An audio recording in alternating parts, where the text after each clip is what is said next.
Olá, meus amigos.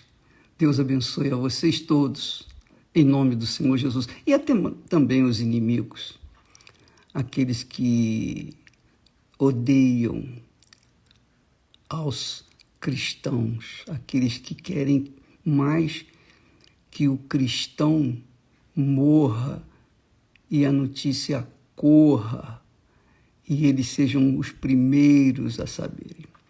Não tem problema não. Nós sabemos que assim também fizeram com Jesus. Os seus perseguidores queriam a morte dele porque, por uma única razão, eles o invejavam. O invejavam, porque Jesus é e sempre será amor, misericórdia, compaixão. E é óbvio, quem se alimenta do ódio odeia os que vivem no amor, na paz, na justiça, na integridade e coisa dessa natureza. Então, eu estava pedindo a Deus a palavra que viesse ao encontro daqueles que nesse momento estão vivenciando um pedacinho do inferno desse mundo. E a palavra que não saiu da nossa mente foi aquela que Paulo, o Espírito Santo usando Paulo ele diz assim: por isso não desfalecemos, mas ainda que o nosso homem exterior se corrompa, o interior, contudo, se renova de dia em dia.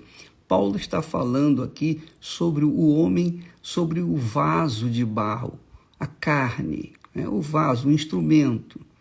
Como eu, você, nós temos uma casa de barro, nós somos um vaso de barro.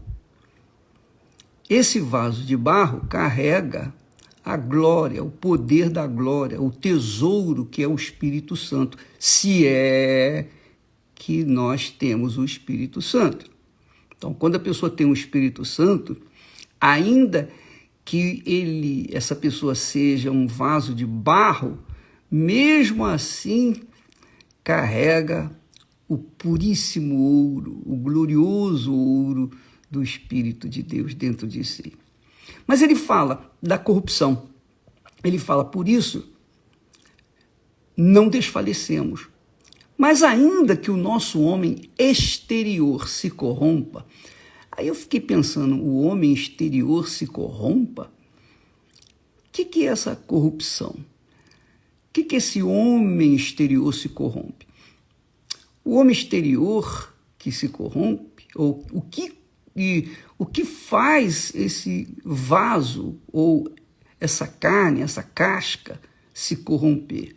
São as enfermidades, são as doenças, são os problemas, são as tribulações, são, enfim, o martírio, as perseguições, tudo que esse mundo se nos oferece. Tudo. Então isso vai deteriorando a nossa carne, o nosso corpo exterior, vai corrompendo o nosso exterior. Eu imagino quando Paulo se converteu ao Senhor Jesus, ele tinha uma fisionomia de ódio, crueldade, mas quando ele se converteu, ele se transformou num novo homem. Ele passou a ser um novo homem, então ele tinha um semblante divino, exalava o perfume de Jesus.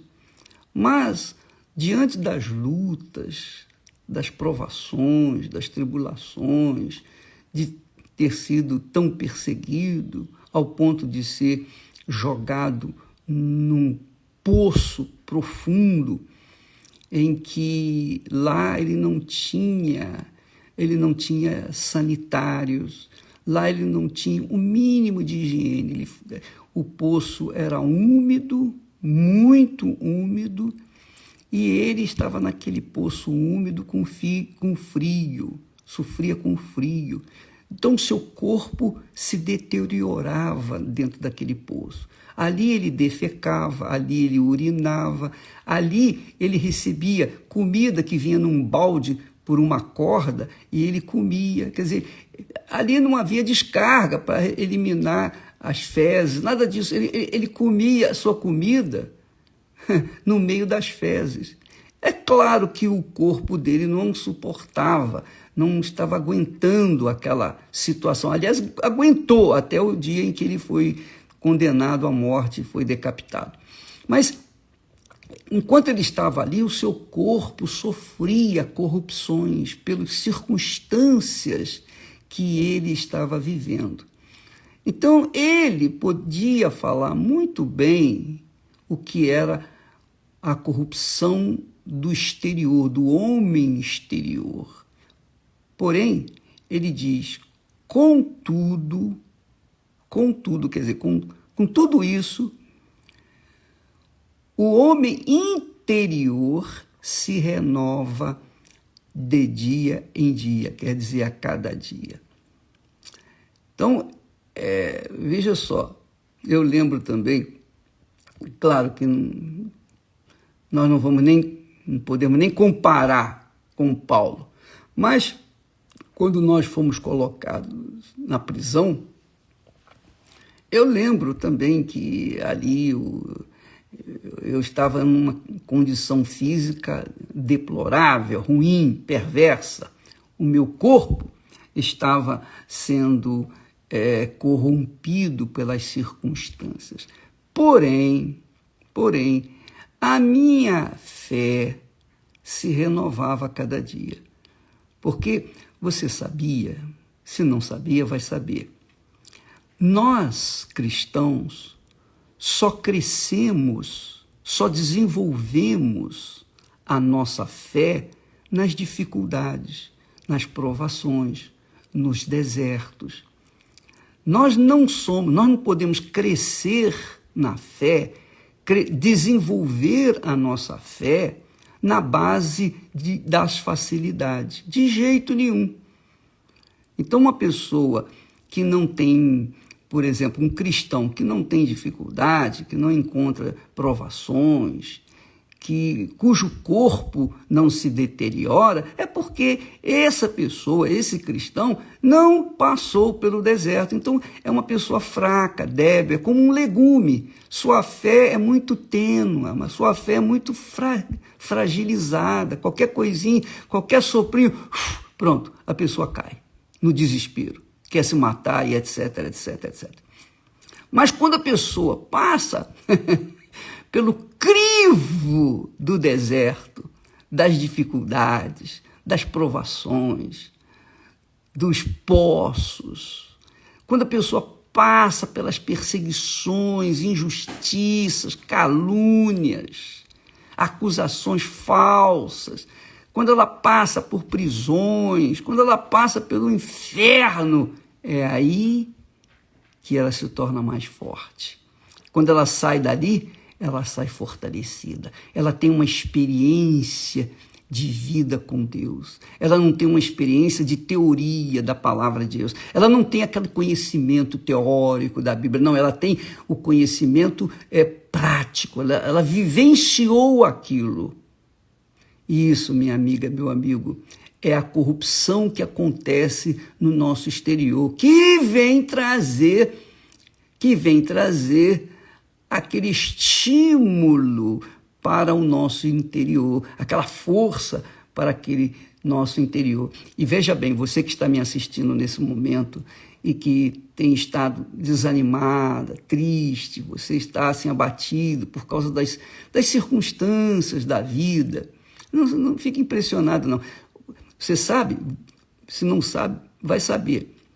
Quanto maior for a tribulação que você estiver passando, maior será a sua utilidade para o Espírito Santo aqui na Terra. É isso aí. As experiências que eu tive com Deus me fez mais maduro na fé. E uma pessoa madura na fé é uma pessoa mais experiente, é uma pessoa que tem o que dar para os outros, os demais que vêm atrás. Então, minha amiga, não se preocupe com essa situação, porque isso é para o seu bem, o seu próprio bem. Você tem que passar pelas tribulações, pelo crivo do deserto. Jesus foi levado para o deserto.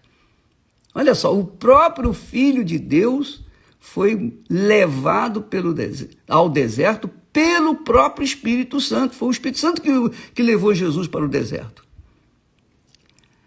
Isso é importante saber, porque ele o fez para ser tentado, provado, para que o seu exterior fosse corrompido com as lutas, as dificuldades, a fome. Ele ficou frágil, fragilizado, mas ele resistiu. Ele resistiu e resistiu todo o tempo até a morte.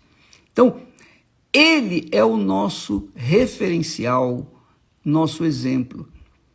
E é por conta disso que nós não podemos ficar reclamando. Por exemplo, você está passando por tribulações que, de repente, é o Espírito Santo que está levando você. Não estou dizendo que todas as tribulações sejam por conta do Espírito Santo, não. Mas, de repente, a pessoa é levada à tribulação pelos próprios pecados. Por exemplo, o sujeito cometeu um erro, a pessoa se prostituiu, traiu, roubou, fez o que não prestava, então ela é levada para a prisão. Então, ela foi levada para a prisão não pelo Espírito Santo, mas Deus usa também. Deus usa essa provação ou essa situação para ali chamar a atenção da pessoa e dizer para ele: tá vendo, rapaz, eu não falei que você não devia fazer isso, você não devia fazer aquilo, volte-se para mim. Aí a pessoa se converte lá dentro da prisão. Então, mas quando o Espírito Santo nos leva ao deserto, é para o nosso bem. Se você está sendo conduzida aos desertos, às provações, se o seu corpo está sendo corrompido por conta do frio, do deserto à noite ou do causticante calor durante o dia, minha amiga, meu amigo, dê graças a Deus. Em tudo dai graças. Em tudo dai graças. Os inimigos, aqueles que nos odeiam, eles batem palmas. Eles ficam assim, satisfeitos. O diabo ficou satisfeito quando Jesus foi preso, foi chicoteado, etc. Mas o diabo depois viu que ele havia perdido, que Jesus havia ganhado. Então, assim também são os problemas que nós enfrentamos e que Deus permite que passemos por ele. Então, se você está aí desesperada por causa de um problema, por causa de uma situação, isso é para você crescer. De repente você é aquela pessoa mimimi, né? Aquela criatura que foi criada com mimo. Aí depois, quando você encontra um ventinho qualquer, você abre a boca lá. Esquenta não, minha amiga, meu amigo. Isso é bom para você, tá bom? Eu sei que na hora é cruel, mas no fim vai dar tudo certo, porque Deus é com a gente, Deus é com você. Você crê que você é com Deus? Você tem certeza que você é com Deus? Então, se você tem certeza que você é com Ele, então essa certeza é o Espírito Santo que te dá, que inclusive diz que também Ele é com você. A certeza que Deus tem, que está comigo, é a certeza que vem da certeza que eu tenho que eu sou dele. Eu estou com Ele. Então, essa certeza é a certeza que Ele nos dá, que Ele é conosco.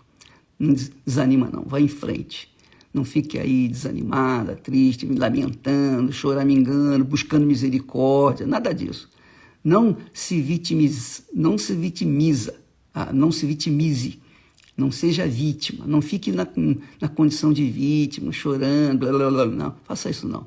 Seja uma pessoa forte, resista, porque isso vai passar. Tudo passa, tudo cessa, tudo acaba.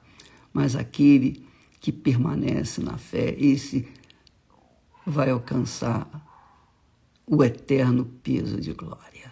Tá bom? Deus abençoe. Se você, aquelas pessoas que perguntaram assim, bispo, o que eu faço para ter fé? Essa fé, tá? Leia a Bíblia, medite na Bíblia. Ao invés de você ficar com conversa fiada com a vizinha, com a pessoa nas redes sociais, leia a Bíblia. A Bíblia é a fonte da fé. Quanto mais você lê a Bíblia, mais você vai ter fé. Quando você lê e medita, né, naturalmente. Deus abençoe em nome do Senhor Jesus. Amém.